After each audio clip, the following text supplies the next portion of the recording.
Sem dúvidas, após essa quarta temporada e ver a evolução do protagonista, é inegável o fato de que você não queira admitir, o Hinata se tornou o pilar de Karazuno.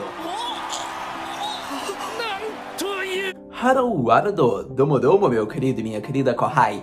Sejam todos muito bem-vindos para mais um vídeo, onde hoje vamos falar sobre um dos meus animes favoritos, um dos seus animes favoritos, provavelmente. Vamos falar sobre um dos melhores animes da atualidade e quando se trata de esporte, ele é o melhor da atualidade. Vamos falar sobre Haikyuu e sua quarta temporada que está chegando na conclusão. Eu acho que foi um jogo eletrizante, foi um arco eletrizante, foi um cur eletrizante e na soma da temporada total, desde o primeiro cur até o segundo, complementando, juntando tudo, a quarta temporada, foi perfeita. Porque eu quero que você se recorde, não veja só esse cur, digamos que essa parte 2, eu quero que você não fique só focado no jogo, eu quero que você se lembre do primeiro cur que ocorreu, digamos, acredito que no começo do ano, quando rolou a parte 1 da quarta temporada, onde a gente vê o treino de caloras, onde a gente vê o treino juvenil, onde a gente vê o crescimento do Hinata, as habilidades que ele foi descobrindo, a sua visão de jogo ampliando. Eu quero que você se lembre daquele momento onde ele recolhia bolas apenas, para o momento que ele adquiriu aquelas habilidades e as está usando em um jogo eletrizante, onde está disputando vaga para continuar avançando e agora poderá enfrentar sua grande rival. Então, quando você percebe isso, você vê a evolução, a construção desse personagem, desse protagonista. Eu acho que é fascinante a forma como o Furodate Sensei fez a obra de Haikyuu e principalmente essa parte em torno do protagonista. E olha que vai ter coisa muito mais épica em torno do Hinata. Mas, para todo caso, eu acho que foi muito interessante isso, porque o episódio mais recente, o episódio número 24, que se chama Bakemono Tachi no Utage, que é a festa dos monstros, numa tradução em português, ocorre que a gente vê a forma como o Hinata evoluiu desde o começo da obra, aos olhares do nosso querido Sugawara-san. Se eu não me engano, acredito que é assim o nome lá do Number 2 de Karazuno. Eu acho que é interessante porque, como ele diz, eu estou quase chorando, porque era o sentimento de quem estava assistindo Haikyuu, de quem é fã do Hinata, é o personagem favorito, quem ama esse baixinho alaranjado. Porque pensa, desde a temporada 1, a forma protagonista shonen, digamos que o objetivo dele, ele quer ser atacante e tudo, a forma como tem as adversidades, mas a forma como ele encontra seu rival, faz um conjunto perfeito e ele vai crescendo, vai evoluindo, vai se superando. Só que até aquele momento você vê que o Hinata ele não tinha praticamente uma visão de jogo, mas ele ainda tinha muito caminho a trilhar e esse caminho foi moldado a partir da quarta season, onde ele redescobre habilidades que ele nunca as tinha usado, na verdade. Então, na verdade, ele descobre, mas é interessante, porque eu acho que a forma como foi feita do Hinata se descobrindo, tendo habilidades únicas, é interessante. Porque não é todo jogador que consegue ter uma visão de jogo e consegue acalmar seus companheiros. Você vê que ele foi ideal para Karazuno naquele momento. Eu acho que se não fosse por ele, provavelmente o resultado poderia ter sido diferente. Então, eu acho que é interessante a forma como foi feita a evolução do protagonista. O Furodate Sensei arrasou, foi um final eletrizante. Foi um arco eletrizante por conta do protagonista. Por mais que tenhamos visto Nishinoya, tenhamos visto Tanaka, tenhamos visto a própria Inarizaki, com diversos personagens muito bacanas, eu acho que foi ideal, necessário abordar a evolução, o desenvolvimento do Hinata, desde o Cur 1 da Season 4, agora no jogo. As habilidades que ele moldou, ele poliu através do seu treinamento, recolhendo bolas. E eu acho que é aquele sentimento, Naita, eu tô quase chorando. Porque o Hinata, ele nos mostra algo único, esforço, dedicação. E acontece que a forma como ele continuou, digamos, com sua carisma, com seu esforço, mesmo quando ele faz uma boa recepção, a gente vê o resultado que foi ocorrido, e ainda assim ele quebra o clima, tipo, eu tenho que ganhar, eu não posso perder, com aquela fala simples. Você viu a minha recepção? Você viu? Você viu? Foi boa, né? Vamos! Você falou que foi boa! Vamos continuar! Eu quero ver mais elogio! Fala, poxa! E foi muito ideal, foi muito interessante, porque a forma como ele quebrou um clima tenso era necessário, e era algo típico do Hinata. Então eu acho que foi ideal, porque através desse treinamento, mais a personalidade do protagonista, a gente vê a construção perfeita do personagem. Como eu digo, ele virou o pilar de Karazuno. Eu acho que até as 3 temporadas, você até pode falar que ele tem um papel fundamental, como Kageyama, como qualquer outro personagem, mas hoje em dia, a partir desse jogo, dessa quarta temporada, desse arco, você vê que ele é o pilar, ele tem a essência de um ace. Não estou desmerecendo o Asahi, mas você percebe que o Hinata é único. Querendo ou não, ele tem habilidades peculiares, ele tem o ataque rápido,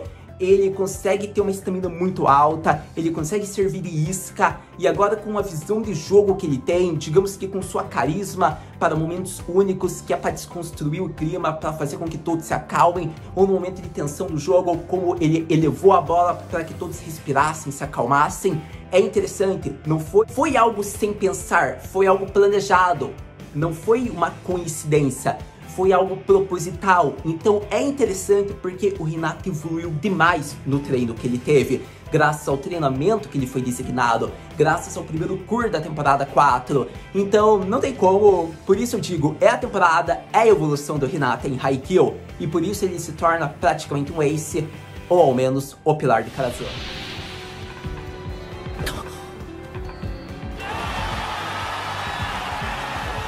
E agora para o próximo ponto, vamos falar do final eletrizante em torno do jogo contra a Inarizaki Coco, que remete a uma lembrança estilo Season 1 ou Season 2, que foi contra a Oba Coco de nosso querido Oikawa-san. Eu acho que é interessante por conta do que? Eu quero que você tenha noção que o ataque rápido foi detido, só que dessa vez pelos usuários que a gente conhecia, os mais conhecidos, nosso querido Tobio Kageyama e nosso querido Hinata Shoyo.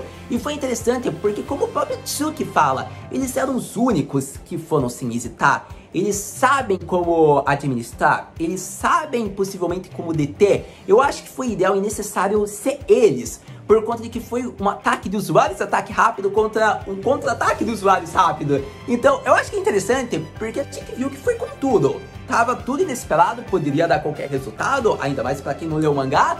Você via que o Mia Kyodai tava indo com tudo, eles estavam praticamente na zona se tivesse. Quem vê Anime Sport entendeu o que eu quis dizer. E eu acho que é interessante porque a forma como foi feito o ataque rápido deles, e ainda assim foi detido por Hinata e Kageyama, é aquela satisfação. Porque você vê um ataque rápido ser detido, dá um sentimento Natsukashi, como nas temporadas anteriores. Só que ver quem deteu o ataque rápido é perfeito. Então não tem como, eu acho que foi um final bacana.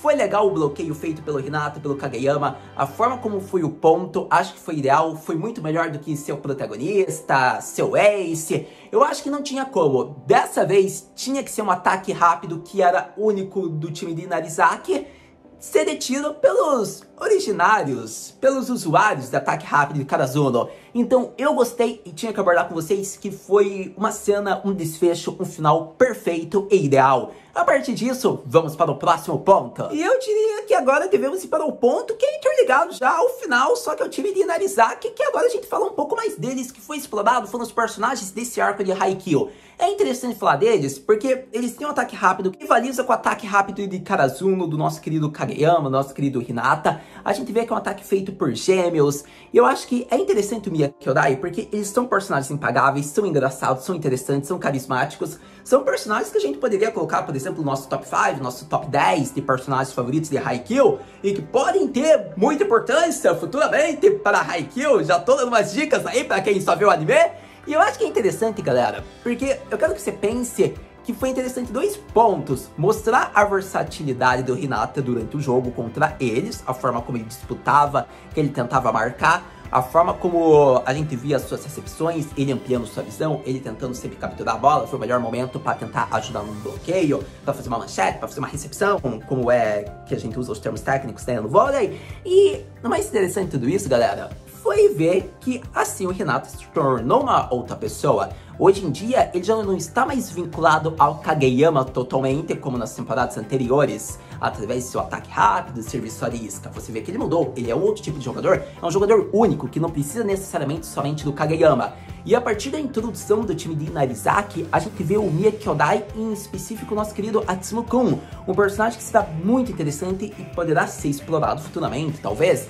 E foi interessante porque eu quero que vocês tenham noção que por ele ser um dos melhores levantadores, digamos que do universo de Haikyuu, já mostra que por ele conduzir um ataque rápido através da ligação do treino com seu irmão, ele pode executar ataques rápidos como Hinata, por exemplo. Então já vai mostrando que é explorado outros personagens, outros levantadores, que podem ser o suporte, pode ser o Kageyama do nosso querido Hinata. Então é interessante futuramente isso, porque já mostra que necessariamente o Hinata e o Kageyama não vão estar entrelados, não vão estar juntos sempre no futuro. Pode ser que conforme eles cresçam, participem de outros times, eles sejam rivais. Então é interessante porque mostra, não que seja com a Atsumo, mas com qualquer outro personagem. Existem levantadores únicos e tão bons como o Kageyama, que podem ser, digamos, uma ótima dupla, o conjunto, a perfeição, a cara metade, a alma gêmea do Hinata. Então é interessante porque o Hinata sempre vai ter, digamos que, companheiros de confiança na posição de levantadores. O Atsumo é um exemplo, claramente. Futuramente pode ser que ele seja um apoio, talvez. Depende da forma como for crescendo e adaptada a obra. Então, eu acho que é interessante isso porque mostra no sentido de levantador, da função. Agora não é mais exclusivo o ataque rápido. O Kageyama não é mais exclusivo, como até mesmo o próprio Hinata. Há personagens que podem ocupar essa posição também. A gente vê que tem outros personagens, como o Pequeno Baixinho, o Hoshiumi-kun, que gerou uma cena muito engraçada quando estava observando que tipo de saque o Hinata iria fazer. É interessante porque ele treinou com o Kageyama. A partir disso, você já vê que há personagens também tão importantes quanto o Hinata, que podem ser um ótimo conjunto para o Kageyama, mas no mesmo caso vai para o Hinata, que também conheceu um ótimo levantador de um time rival. Então é interessante a forma como o autor já está explorando. Você vê a obra como já está crescendo e expandido futuramente. Então eu acho que é legal citar esse ponto para o futuro da obra, para esses personagens, para essas funções, digamos que para eles mesmo ter novas combinações, companheiros. Então acredito que era um ponto que deveria ser destacado. Mas acredito que, indo para outro ponto em torno da Inarizaki Koukou, deve ser exaltado, deve ser elogiado a forma como a torcida pode distorcer e mudar o clima de um jogo.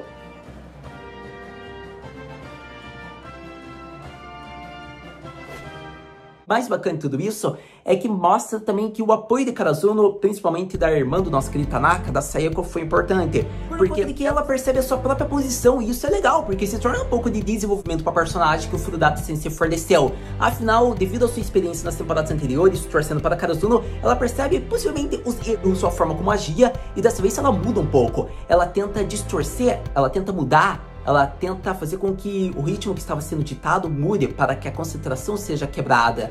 E é interessante isso porque nem que fosse o mínimo possível, ela iria fornecer esse apoio para o time de Karazuno. Então eu acho que foi bacana a forma como as torcidas foram algo a ser desenvolvido, mostrado na obra. Eu acho que é legal como o autor abordou a importância que ela tem na obra. Então não é algo qualquer, não é figurante. Digamos que eles têm seu papel a ser desempenhado e até mesmo ser desenvolvido dependendo do personagem. Então, sério, gente, eu gostei, é outro acerto, outro ponto que eu deveria exaltar a forma como foi feita as torcidas na obra de Haikyuu desse arco contra Inarizaki Koukou vs Karazuno. Acredito que a partir disso a gente vai para outro ponto, porque já que falamos de Saeko, uma grande waifu, vamos falar do irmãozinho dela, vamos falar do nosso querido Tanaka. Eu diria que a temporada 4 apresenta a evolução do protagonista, seu desenvolvimento e crescimento, mas não é por isso que outros personagens não vão ser desenvolvidos na obra de Furudata Sensei.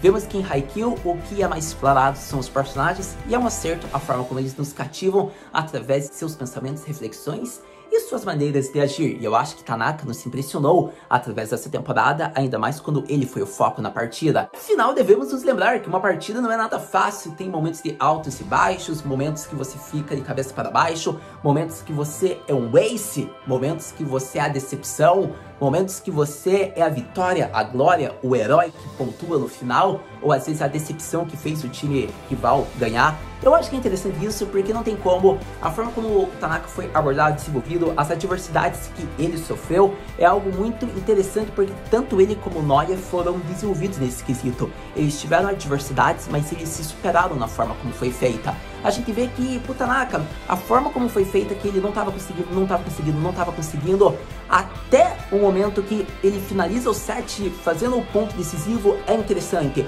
Eu acho que a forma como a gente sempre conhece sua personalidade alegre, alto astral, tipo, toda gritante, é interessante. Só que o momento também que mostra, digamos que ele reconhece suas próprias habilidades e a forma como ele vai se superando, vai tentando fazer tudo que pode, é interessante porque a gente pega mais os últimos episódios e vê a forma como ele já tinha chegado no pico, possivelmente, das habilidades. Só que ele ainda vai num outro level graças à confiança que o Kageyama colocou, depositou que ele era necessário para aqueles ataques de Karazuno. E a gente vê que foi um momento crítico, que ele consegue fazer um ponto decisivo, é interessante. Então não tem como, o Tanaka foi um dos personagens que mais teve desenvolvimento nesse jogo.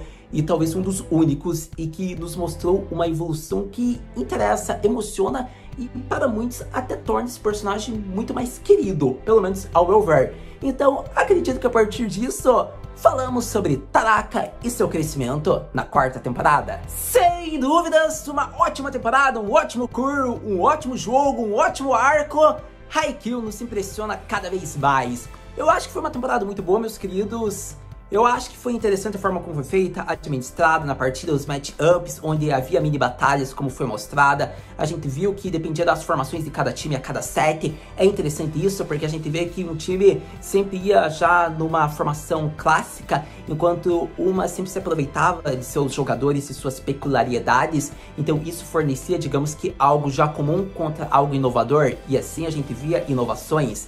Então é interessante a forma como cada rotação poderia ser mais árdua e difícil, e a forma como foi administrada por cada time. É interessante isso, deve ser elogiado, exaltado, foi um ponto legal da obra, do próprio universo, a técnica, a forma como foi feita durante o jogo. Eu acho que foi um jogo onde todo personagem teve seu papel importante. Como eu disse, foi a evolução do protagonista, ele se torna o pilar de Karasuno, mas eu quero falar algo, não estou desmerecendo o Asahi, Tanaka ou qualquer outro personagem.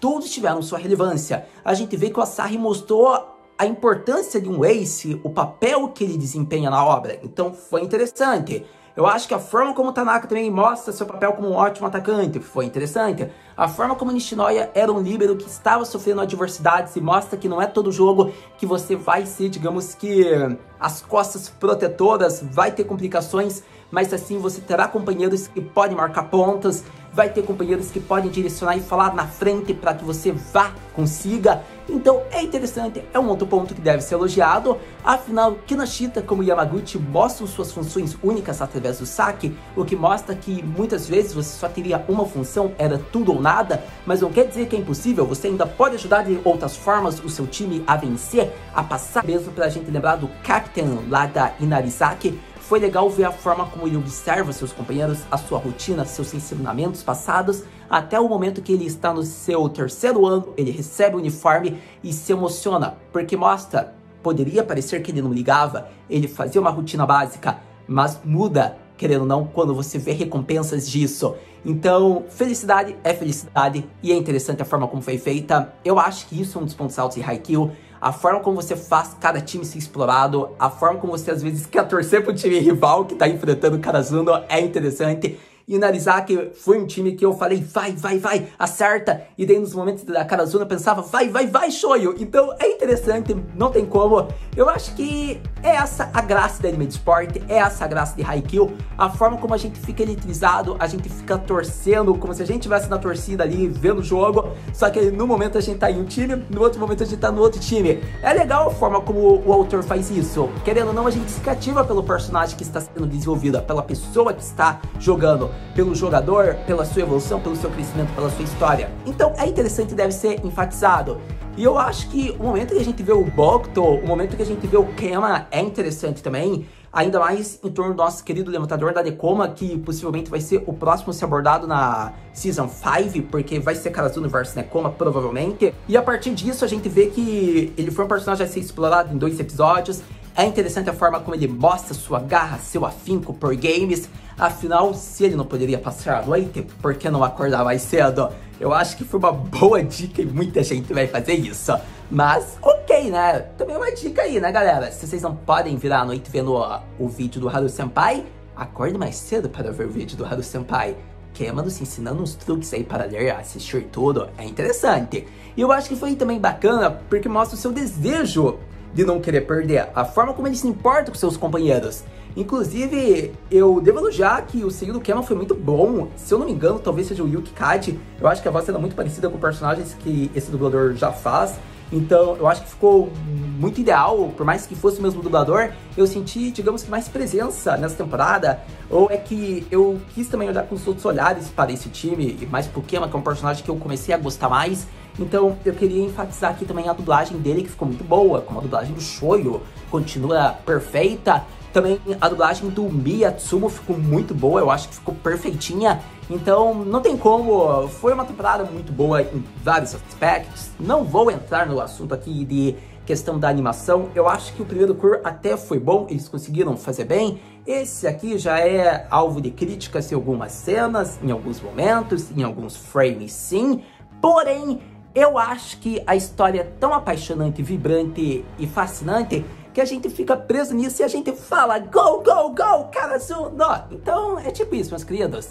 Eu acho que foi perfeito, estamos no momento final, acabou o arco praticamente, falta um episódio e com isso aquela pergunta clássica surge: Haru-senpai, o que podemos esperar para o próximo episódio, para a possível próxima temporada, para informações novas de Haikyuu? Para o próximo episódio, eu espero a próxima temporada, sendo sincero e honesto com vocês. Eu acho que tá na cara que a gente vai ver umas farpas indiretas, conversas entre os times rivais. Afinal, é Karasuno vs Nekoma. É tipo aqueles clássicos que você pode ver em qualquer esporte de times rivais que já tem uma história. Então, vai ser interessante, vai ser um dos grandes arcos e jogos a ser desenvolvido, creio eu, acredito eu. Se você já acha que foi meio longo essa arco entre Narizaki Koko contra o Karasuno, se prepare que contra Nekoma vai ser tipo estilo a Season 3. Tipo esse, vai ser praticamente uma temporada inteira, acredito eu. No mínimo 6 episódios, e 6 eu tô sendo bonzinho, né? Mas eu acho que até vai ser menos, porque nessa temporada e nesse arco a gente viu mais desenvolvimento do personagem. Então na próxima talvez seja mais o foco, assim, frenético no jogo até do que em desenvolvimento. Porque a gente viu que teve desenvolvimento, por exemplo, de diversos personagens. A gente viu o Kageyama, o sentimento de rivalidade que ele nutre pelo Hinata. A gente viu os personagens de time rivais. Então, eu acho que quando for adaptado realmente o jogo contra Nekoma, você já vai ver uma vibe meio diferente, porque você já percebe que é outro olhar, querendo ou não, são personagens que já têm em modo seu desenvolvimento. Então a gente pode ter um desenvolvimento de outros personagens, mas nem de maneira tão longa como foi, digamos que nessa Season 4. Então vai ser interessante isso, porque o próximo episódio pode revelar já o anúncio da 5ª temporada, ao menos falar que está em produção, daí assim a gente fica com hype para o final de 2021 ser logo lançado essa 5ª temporada. Eu acho que é interessante se a gente ver mais da relação, né, do pós-jogo, a sentimento dos Miya Kyodai, ver o que o Daichi vai sentir, ver o que o Hinata vai falar, o que o Kageyama vai falar para o Miya, ver até mesmo um pouco da reação do Bokuto, do Kema. Então, sério, o próximo episódio é mais isso, é preparação de terreno para a próxima temporada. Assim eu espero. Então, você já sabe, né? Que lançando o próximo episódio, a gente vem aqui conversar. Muito obrigado por ter visto esse vídeo até agora. A gente se vê no próximo vídeo. No próximo vídeo de Haikyuu Mata Na!